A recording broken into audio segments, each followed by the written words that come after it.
Ha pasado un año ya, desde la última vez que te vimos. ¿Ha pasado un año? ¿Desde la última vez que has competido? Sí, tío, un año, joder. Fue en Ferrol, puede ser. No, en el europeo. Concho, es verdad. Sí, en Pilsen. En Pilsen. Hiciste junior y luego fuiste al europeo, ¿verdad? No, fui al mundial y ya luego fui al europeo. Sí. ¿Y qué tal? ¿Lo has echado de menos? Bueno, sí, la verdad es que he hecho de menos competir, pero bueno, este año he estado centrado en otras cosas que también han sido súper enriquecedoras en el mundo académico, en la investigación, y bueno, pues la etapa deportiva se ha quedado un poquito de lado, pero siempre se puede retomar y es donde estamos ahora. Resúmenos un poco qué has hecho este año, más o menos. Desde la última competición, vale, ¿por qué te has ido un poco, porque has tenido que dejar de lado la parte atlética y has tenido que incorporar? Claro, pues, o sea, yo en mayo me gradué de nutricionista, o sea, de nutrición en la Complu y justo es donde empecé las competiciones más tochas, o sea, pasé del nacional al mundial y del mundial al internacional.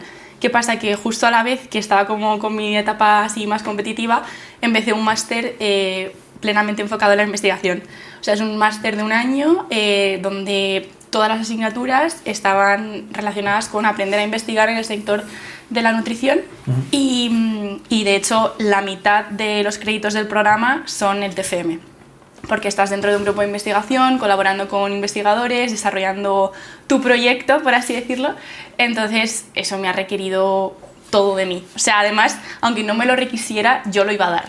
Porque quería aprovechar al máximo esta oportunidad de estar con las herramientas y con la gente que sabe investigar y quería dar el 100% de mí en ese sentido.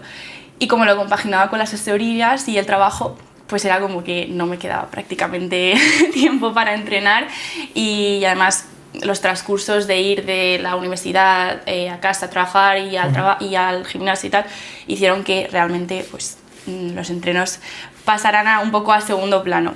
¿Y de aquí a futuros qué tienes pensado? ¿En esa salida profesional o con ese máster de investigación qué tienes pensado? Pues no he tenido mucho tiempo realmente de pensar al 100% porque es cierto que es que me gradué ayer. O sea, literalmente claro, esta chavala se ha cogido un BlaBlaCar, ¿vale? Sí. Se ha venido de Navarra de la graduación y se ha venido aquí a Madrid a hacer esto. Eso, sí. He dicho, venga, vamos a hablar un poco de esto. Entonces, justo yo he estado todo agosto terminando el TFM, o sea, ha sido súper intenso, o sea, de sol a sol con el TFM. Entonces no tenía tiempo ni quería pensar en qué voy a hacer ahora, pero es cierto que a mí la investigación me ha encantado, es súper dura, es súper sacrificada, pero me ha encantado y me gustaría volver a ella, pero dentro de un tiempo, porque ahora necesito como descansar, reposar todo lo que he aprendido este tiempo y me gustaría volver a ella, pero o bien fuera de España o en otro sitio fuera de Pamplona, porque aunque en Pamplona he aprendido muchísimo y me he rodeado de gente súper buena, creo que no es mi sitio para vivir, entonces esta etapa quiero que pase, o sea, quiero seguir con la investigación pero más adelante y mientras pues sí que estoy con temas asesorías y así, que es como mi otra faceta como nutricionista, el día a día con la gente, entonces eso sí que lo quiero seguir manteniendo y bueno, pues también las competiciones así, a ver si podemos volver poco a poco. La primera pregunta es, ¿garbanzos tienen antinutrientes? Pues tienen antinutrientes, realmente los tienen. Pero aquí yo creo que la cosa es realmente preguntarnos si los antinutrientes nos hacen daño a nosotros, ¿no? Porque sí que pues, se puso un poco de moda, ¿no? Decir, no, es que las legumbres tienen antinutrientes, son peligrosas, no debemos tomarlos por esto, tal, o sea que... O sea, ¿qué son los antinutrientes, no? Pues al final no dejan de ser unas moléculas que se unen a minerales que nosotros necesitamos para nuestra fisiología y inhiben su absorción. ¿Qué pasa? Que este mecanismo realmente es un mecanismo que con técnicas de cocción se inhibe, o sea, y los antinutrientes dejan de estar presentes en legumbres. ¿Qué pasa? Cuando nos ponen en redes sociales el disclaimer, ¿no? De no comas legumbres porque tienen antinutrientes, te ponen la captura de un paper y te vas al paper y es un paper en ratones a los que han inflado a legumbres sin cocinar y obviamente pues eso tiene una serie de efectos a nivel de la salud del roedor, ¿no? Estos efectos no se ven en humanos, en estudios en humanos, de hecho al contrario, las personas que siguen un patrón dietético alto en legumbres tienen una mejor salud. ¿Por qué? Porque las legumbres han sido sometidas a tratamientos de cocción, de germinado y diversos tratamientos que inhiben a estos antinutrientes y los eliminan. Entonces, en conclusión, ¿las legumbres tienen antinutrientes? Sí. Ahora, existen técnicas que consiguen eliminarlos, ya sean cocción, germinado, tostado, que los eliminan y hacen que sean un alimento perfectamente permitido en nuestra dieta, que lo podemos comer sin ningún tipo de problema, y al revés, que son súper necesarios y súper beneficiosos para nuestra salud. A mí me sorprende mucho lo demonizados que están en ciertos sectores, sobre todo el que nos compete a nosotros, y siempre el argumento comodín, digamos, es no tiene antinutrientes, ¿no? Claro, es eso. Si tú te comes unas legumbres sin cocinar, tienen antinutrientes y tienen ese problema que los antinutrientes pues se unen calcio, minerales y tal y inhiben su absorción. ¿Qué pasa? Que como nadie se come las legumbres sin cocinar, todos los cocinamos, se va el problema, porque con esa cocción se eliminan estos antinutrientes, o sea que sin problema. Genial. Desayuno en una tabla de madera, tuétano, 5 huevos, ternera y aguacate. Wow. Os directos. ¿Qué opinas? Me parece una magufada. Okay. Me parece una magufada, pero lo hace un perfil de personas que son muy inteligentes y saben perfectamente lo que hacen. Porque juegan con argumentos que se compran súper fáciles. O sea, al final es gente que además tiene también como el argumento de autoridad porque es gente que físicamente está muy bien, que los ves, te enseñan la tabla, pero también te enseñan sus abdominales, lo definidos que están y es como, pero si esta persona que está así hace esto, yo, ¿cómo no me voy a poner así? ¿Sabes? ¿Qué pasa? Que también utilizan argumentos de tipo, es que es alimentación ancestral, nuestros antepasados hacían esto... Nuestros antepasados comían lo que había. O sea, en función de las necesidades de ese momento, de la tierra, de cómo estuviésemos, de qué época estuviésemos, pues se iba comiendo una cosa u otra. Había épocas en las que no había nada más que carne y se comía carne, pero había épocas en las que no había más que tubérculos y se comían tubérculos. Entonces, las necesidades ancestrales iban cambiando. Pero volviendo al tema, realmente creo que es gente que juega mucho con las necesidades de la gente que está consumiendo ese contenido, con técnicas de esto es lo que hacían estas personas, esto es lo que hago yo, pero que realmente no saben muy bien sobre nutrición. Me explico. El contenido de estas tablas no deja de ser principalmente grasa saturada y algo de fruta y verdura, que en realidad es comida real y está bien. Yo creo que una persona que venga de comer alimentos ultraprocesados y pase a este tipo de alimentación, sobre todo al principio va a notar cambios, pero el contenido de estas tablas, de estos desayunos, es principalmente grasa saturada. Entonces es un perfil de grasa súper heterogénica, es decir, que está muy relacionado con el desarrollo de enfermedades cardiovasculares y que para nada se debe recomendar su consumo a diario y sobre todo a población en general. Entonces yo creo que tienen un equipo de marketing muy fuerte, que saben muy bien lo que hacen, pero que realmente no es un perfil dietético o un tipo de desayuno, de comida que yo recomendaría a la población en general para nada. Mira, de hecho has mencionado el tema de perfil de grasa saturada y el tema de, digamos, estas dietas animal-based y el tema de las carnes y demás, y justo la siguiente pregunta me viene que ni pintada. Vale. Carne roja. Wow, es otro melón. Es un buen melón, pero sí. ¿Qué opinas? Sí. Que realmente nuestra dieta, nuestra alimentación, en base a la evidencia que tenemos actualmente, debería contener el menor porcentaje de carne roja posible, ¿vale? Aquí entran en juego los estudios que hablan sobre la carne roja, ¿no? Porque la gente suele decir, por lo que ven en redes sociales, no, es que los estudios de la carne roja son contradictorios, porque hay algunos que te dicen que es protectora, que depende de si está procesada o no.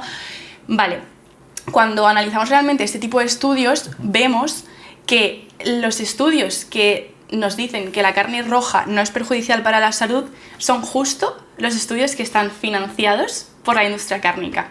Y es que es así, o sea, se puede ver, se puede comprobar, te vas a la literatura científica, estudios que dicen que la carne roja no es perjudicial para la salud, financiados por industria cárnica.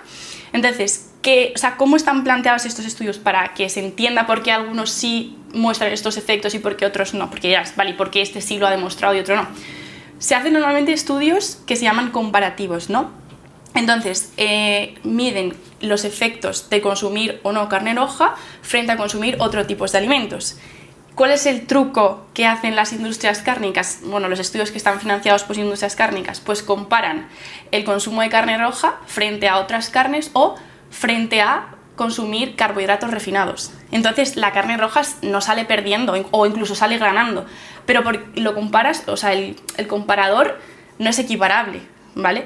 ¿Qué pasa? Los estudios que sí que ven que la carne roja es perjudicial comparan consumir carne roja frente a consumir carne blanca o frente a consumir productos de origen vegetal y ven súper claro que la carne roja es más nociva para la salud y que tiene consecuencias a nivel cardiometabólico. Entonces, en definitiva, yo considero que la carne roja pues, no es el demonio, pero siempre va a ser preferible el consumo de alimentos de origen vegetal o de carnes blancas frente al consumo de carne cuando se trata de prevención cardiovascular.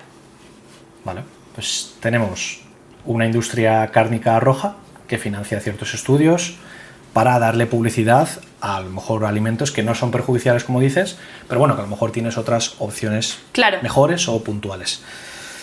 La siguiente pregunta es, ¿la industria alimentaria busca enfermarnos? Vale. Wow, es que esta pregunta me gusta, porque además yo que estudié en la Facultad de Medicina de la Complu, ¿no? Pero tuve muchas asignaturas que se hacían en la Facultad de Veterinaria y compartíamos conciencia de tecnología de los alimentos. Y teníamos muchos profesores que nos daban mucho la cera con que la industria alimentaria no es el demonio. Y yo lo pienso. ¿Por qué? Porque realmente, o sea, hay como una serie de mitos de no, es que la industria cárnica, la industria alimentaria se beneficia de que nos pongamos enfermos, quieren vernos enfermos, y yo no pienso que eso sea así. Sí que pienso que la industria alimentaria, como cualquier industria, al final tiene unos intereses. Entonces, a veces sus intereses van por delante de la salud de la población. Eso obviamente indirectamente puede acabar enfermándonos. Pero no pienso que la industria cárnica sea como un malvado que piense que tiene que enfermarnos porque con ello se va a beneficiar económicamente. No. Sí que pienso que a veces sus intereses pues, van por encima de los beneficios a nivel de la salud. Entonces, en ese sentido, sí que considero que hay cosas que hacen mal, como lo que te comentaba antes de pues, financiar estudios para que se vean unos resultados y mi industria siga adelante. Pero también creo que la industria alimentaria es algo súper importante y que gracias a la industria alimentaria a día de hoy podemos consumir un montón de alimentos que hace años no podíamos, y que también nos está permitiendo tener cosas súper novedosas, por ejemplo todo el tema de línea de alimentos más proteína de los que se pueden beneficiar ciertos sectores, pues súper interesante. Luego también hay nutricionistas que ya se están uniendo al equipo de I+D de ciertas industrias alimentarias pues para desarrollar productos más saludables y hacer pequeños cambios poco a poco desde dentro. Entonces yo creo que es como el engranaje que según cómo lo uses o según quién esté dentro puede generar grandes cambios en la población o también grandes problemas. Entonces yo creo que hay cosas que mejorar, pero que no podemos pensar que la industria alimentaria es como el malvado que va a intentar destruirnos a todos, porque para nada, simplemente que tiene unos intereses y creo que sí que es algo muy interesante en lo que los nutricionistas, tecnólogos alimentarios pueden cooperar para intentar beneficiarnos a nosotros. Si yo te digo dieta, ¿qué me dices? No me gusta nada la palabra. De hecho, nosotros como nos llamamos dietistas, nutricionistas, pero a mí me gusta más decir que soy nutricionista porque el concepto de dieta no me gusta. O sea, al final no me gusta, pero por lo que la gente se imagina como dieta, ¿no? Y yo me gusta mucho más la palabra patrón alimentario porque creo mucho más en eso. O sea, creo que al final nuestro objetivo como nutricionistas tiene que ser que la gente aprenda que debe llevar un patrón alimentario basado en este grupo de alimentos, pero no una dieta estricta como tal. Además, yo de verdad considero que el patrón alimentario engloba más que simplemente alimentos, engloba, o el estilo de vida, mejor dicho, ¿no? Engloba pues cómo te relacionas con la comida, cuánto ejercicio físico haces, cómo estás mentalmente. O sea, yo veo la nutrición como un todo. Entonces, la palabra dieta no me gusta porque lo asemejo como a un papel estricto, poco flexible, en el que hay unos alimentos súper concretos y yo, de verdad, soy más partidaria de utilizar palabras que sean como más abiertas, que den cabida a más flexibilidad y que engloben más que simplemente un patrón estricto. Has mencionado mucho productos de origen vegetal. ¿El veganismo es ciencia o marketing? Pues en base a lo que ya he ido comentando a lo largo del podcast, creo que se puede ir sabiendo por dónde voy tirando, ¿no? Pero desde luego Creo que no es marketing, aunque como todo, siempre hay sectores que se pueden aprovechar y generar marketing de todo en la vida, ¿no? Pero de verdad, en base a toda la evidencia que se ha ido recogiendo a lo largo de estos años, yo creo que podemos decir con certeza que llevar un patrón alimentario, que es una palabra que me encanta, basado principalmente en alimentos de origen vegetal, es el mejor tipo de dieta que podemos llevar para la protección de la mayoría de enfermedades no transmisibles. Entonces, creo que, o sea, se ha asociado siempre, además, el tema de origen vegetal y demás con debilidad, incluso, te diría. Pero lo cierto es que la ciencia es clara en este sentido y sabemos que sustituir productos de origen animal por productos de origen vegetal tiene beneficios a nivel cardiometabólico en muchísimos aspectos a largo plazo, pero también a corto plazo. Y yo, si me lo preguntas, siempre voy a optar por la reducción de productos de origen animal frente a productos de origen vegetal. Y si no como hidratos, me sentiré mejor. Pues bueno, yo creo que, o sea, sigue habiendo, ¿no?, gente en redes sociales que todavía promueve el tema de dieta cetogénica y demás, pero yo creo que cada vez la gente está siendo más consciente de la importancia del consumo de hidratos de carbono, ¿no? Uno de los argumentos que más utilizaban así los cetolovers, por así decirlo, de la gente que no recomienda, o sea, que defiende el no consumo de hidratos de carbono, es que nuestro cuerpo puede generar glucosa. Y es verdad, o sea, al igual que no puede fabricar proteínas y grasas, sí que puede fabricar glucosa. ¿Qué pasa? Que realmente esto es un proceso energéticamente costoso y estresante para nuestro organismo.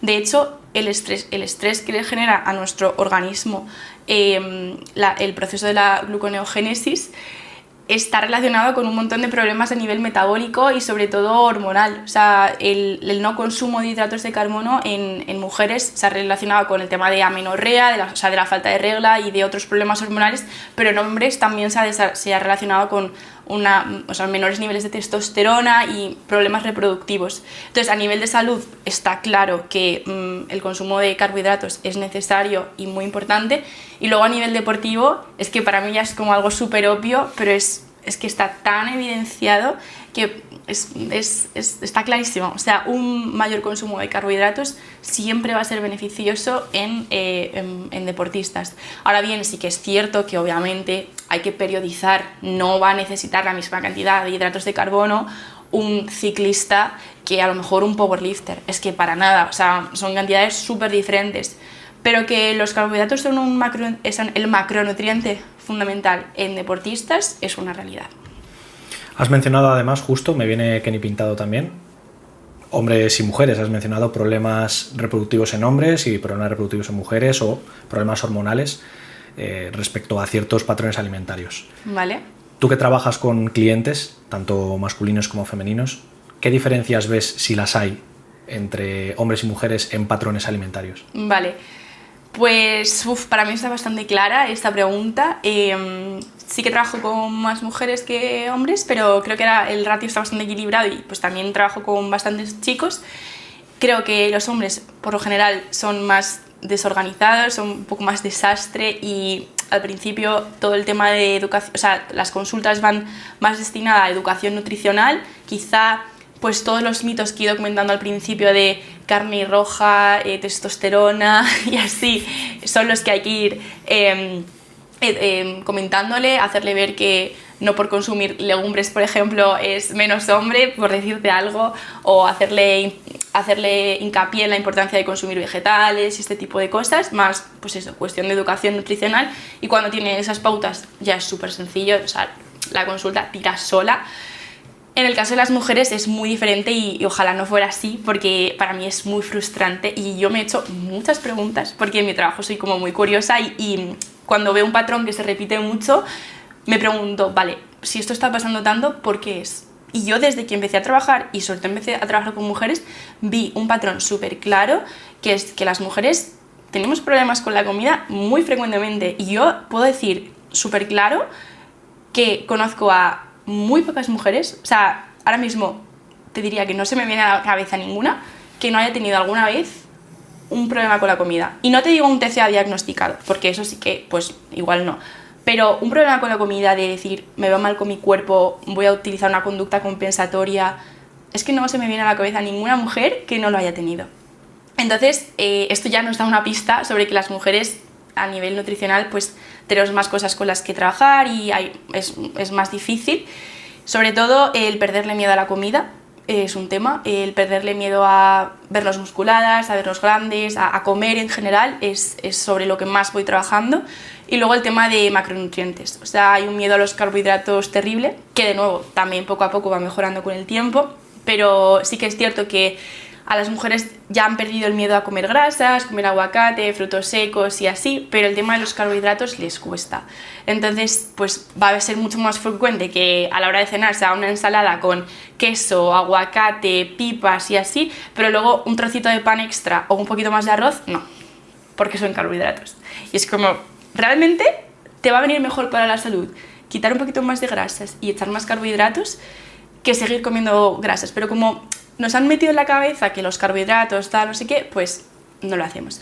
Entonces, en definitiva, si tuviera que resumir, diría que los hombres son un poquito más desorganizados y que quizás donde más trabajamos es en cuestión de pues que tienen que comer más vegetales, más fruta y así, y las mujeres un poco al contrario. Eso lo saben y lo que hay que hacer hincapié es en que tienen que comer, en que son personas que no pueden comer las calorías de un bebé de 1 año, porque son mujeres activas, que hacen ejercicio físico y que tienen que comer acorde a ello y sobre todo pues eso, a perder el miedo a la comida y así.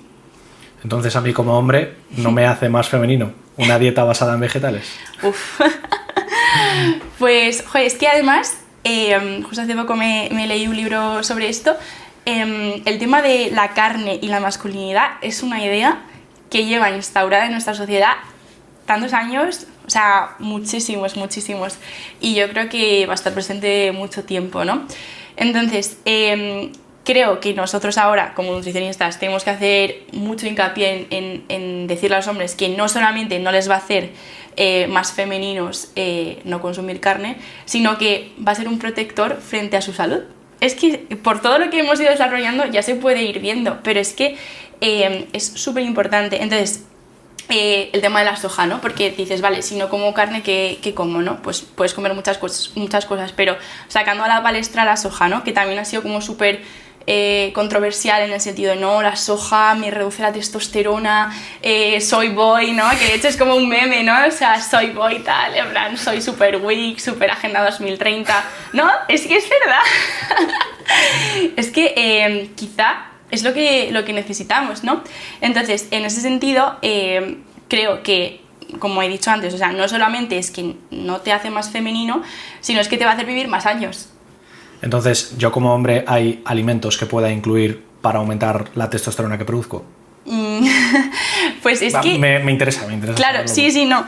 En nutrición, establecer causalidad es difícil, porque por el diseño de estudios y demás, como que asociar que un alimento produce esto no es tan fácil como parece. Y yo por eso he hablado muchísimo sobre patrones alimentarios, porque me gusta mucho más y porque es muy difícil establecer que un alimento genera esto. Básicamente porque los alimentos no están compuestos de una sola cosa, están compuestos de un montón de cosas que en sinergia además producen efectos. Y cuando consumimos los alimentos normalmente tampoco los consumimos solos, los consumimos con más cosas. Entonces también lo que consumimos frente a lo que luego genera nuestro organismo es como muy complejo asociar que una cosa produce otra. Por eso soy más partidaria de patrones alimentarios. Entonces, ¿qué patrones alimentarios nos pueden beneficiar al tema de testosterona y demás? Más que lo que sí comer, te diría lo que no comer. Y en estas cosas están precisamente carne roja, porque la carne roja al final tiene muchos ácidos grasos saturados que están muy relacionados con el estrés oxidativo. que afecta a las células de Leydig de los testículos y por lo tanto disminuyen y retrasan la formación de testosterona. También porque tienen mucho hierro hemo, que está relacionado con el estrés oxidativo, pues a la larga también afecta a la producción de testosterona. Y en general, patrones alimentarios que estén basados en alimentos ultraprocesados, grasas saturadas y demás, pues por su efecto a nivel metabólico son los que están más relacionados con la disminución de la producción de testosterona. Y es un dato bastante claro porque de hecho desde hace 100 años hasta ahora los niveles de testosterona en hombres han disminuido en más de un 50%. Y esto es real. No solamente influyen el patrones alimentarios, que está claro que han cambiado. Actualmente el tipo de patrón alimentario que tenemos se considera tipo western y es un patrón alimentario basado en alimentos ultraprocesados, cantidades súper grandes de todo, patatas fritas, etc. Comida rápida sobre todo. Y pues sí, está súper relacionado con la disminución de la calidad espermática de los niveles de testosterona. Entonces, respecto a patrones alimentarios, te diría que intentar evitar todo esto. Y luego, volviendo un poco a vegetales, sí que el consumo de patrones alimentarios basados en vegetales, fibra, fruta, verdura, se ha relacionado con una mejora en la calidad espermática, testosterona y demás. Dentro de estos patrones alimentarios también me parece importante, aunque no sea plenamente nutrición como tal, comentar el tema de disruptores endocrinos, que también han aumentado muchísimo en los últimos años y están súper relacionados con el tema de la salud reproductiva y están presentes en todos lados, pastas de dientes, plásticos, que ahora todos los alimentos están envueltos en plásticos y demás. Y evitarlos también puede ser un punto súper a favor con el tema de testosterona, salud reproductiva y demás. Y en cuanto a la salud vuestra, en cuanto al ciclo menstrual en las mujeres, ¿vale? ¿Este influye de manera notoria en el rendimiento deportivo y en la nutrición? Vale, la respuesta corta es que sí, influye, o sea, está claro que influye, pero no se puede establecer una conclusión clara de qué manera influye, porque no hay dos mujeres iguales, pero tampoco hay dos ciclos menstruales iguales, o sea, dentro de una mujer el ciclo menstrual puede variar en función de cómo estresada está, cómo está comiendo, qué tiempo hace, un montón de cosas.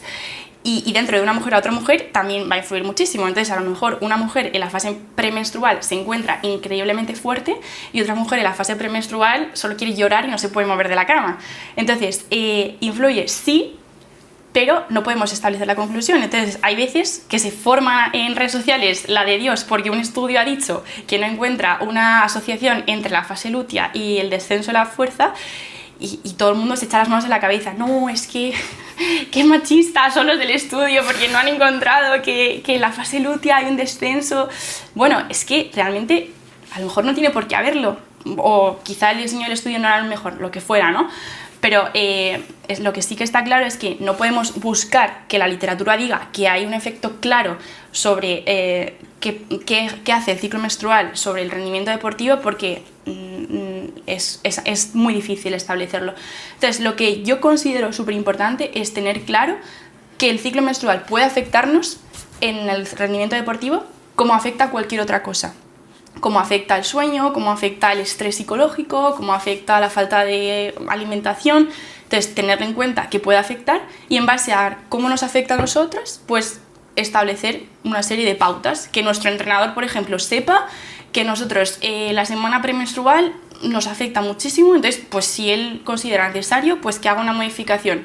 Pero que no intentemos establecer una regla clara de que en todas las mujeres va a ser así, porque no hay, no existe. O sea, no es cierto que las mujeres en la fase lútea por el subida no es cierto, porque cada mujer es un mundo.